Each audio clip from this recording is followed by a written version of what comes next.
Hello guys, welcome back to the programming guide channel. In today's video, I'll be showing you how to unlink eFootball from Google Play.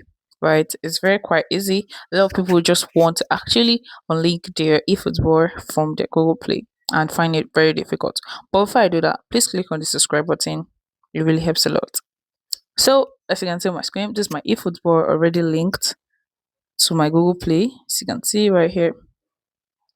So how do I actually unlink this? What you need to do is go to your Google Play, right?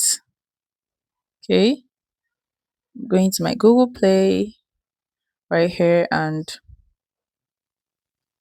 this is my Google Play profile, and you can see your profile. Click on your profile and you click on these three dots above your screen and click on settings.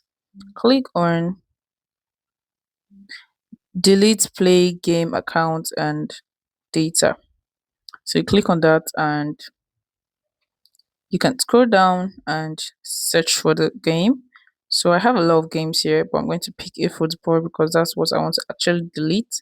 So click on delete, and permanently deleting your data from eFootball will remove your scores, your progress, save games, and game setting in your Google Play as well.